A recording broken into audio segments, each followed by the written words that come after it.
Alright, so let's get this straight. I was talking to Ross one time, and I was telling him that you're not allowed to wear bathing suits, swim trunks here. That you have to wear those Speedos. And I told him that there are men wearing, they were like hot pants for girls, women's lingerie. So his response to me was, "You mean you have to wear French lingerie to go swimming at the public pool?" And in fact, well, yeah, that was true. So I want to show you two things. And why am I wearing this balaclava and this French flag tied around my neck? Well, you all know Ross, so you could probably guess.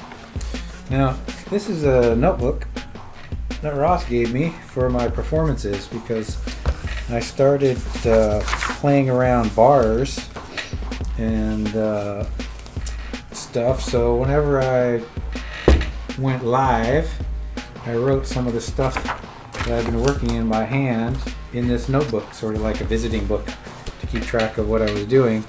And had I not left the country again, I would have filled this whole book up. So as you could probably imagine, knowing Ross and some of his friends, we have lots of ideas, but we don't always follow them up. Look at all these blank pages, and that's basically underachievers, and all our creativity and imagination is in there. You have the skills, but maybe not the follow through. The second thing I have here is this book that Ross gave me, Totally Guitar. It weighs about 15 million pounds, and I can't really remember the story, but he felt that it was very important that I keep this book and not let it disappear. So if any of you know the story of this book and you find it to be more important for you, well, then you should just let me know. But I have it. Ross gave it to me, and it is, like it says, the definitive car guy.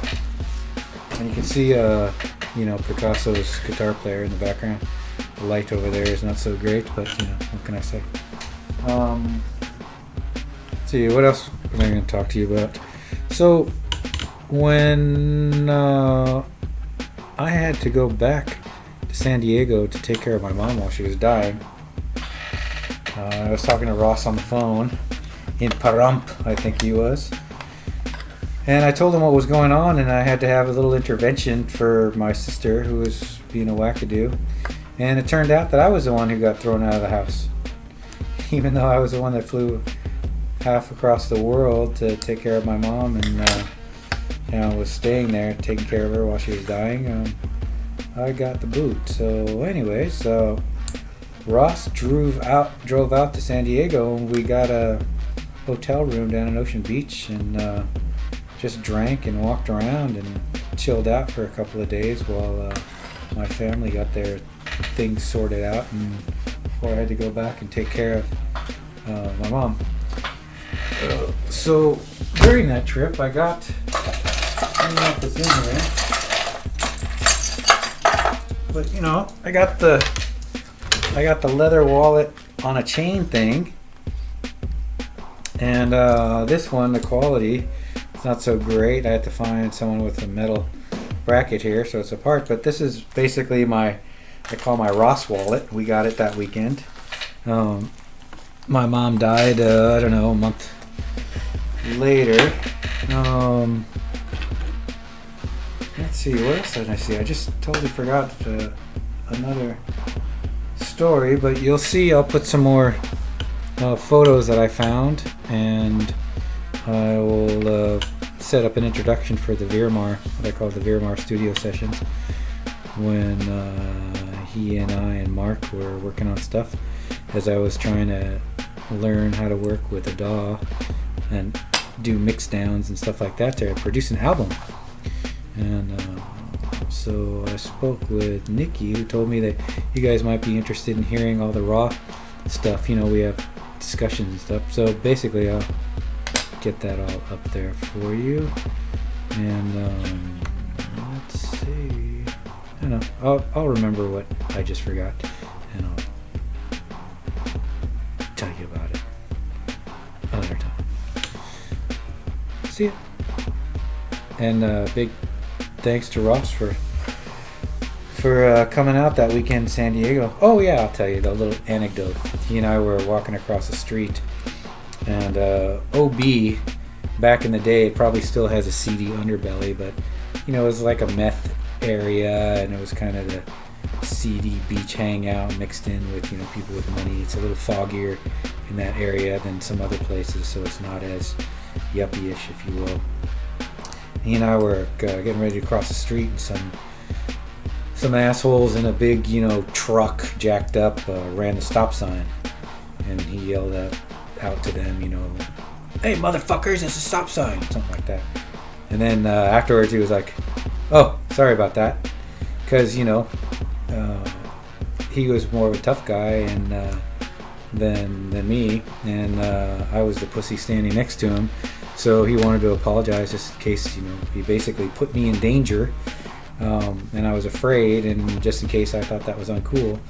And the funny thing about it is basically that's I do that kind of stuff myself, but when I'm by myself, because I don't want to put anybody else in danger or risk anyone else's safety, because I'm mouthing off to guys who could probably kill me, but at that moment when you're by yourself and somebody does something and you stand up for yourself, well, then you accept the consequences. And anyways, I told Ross that I was like, no, totally cool, man, I'm totally with you on that. I'm normally the one saying what you're saying to me, but to someone else, if I happen to make the mistake and mouth off to tough guys while I was with somebody else, which I don't normally do. I usually do that by myself, which is even more stupid, I suppose.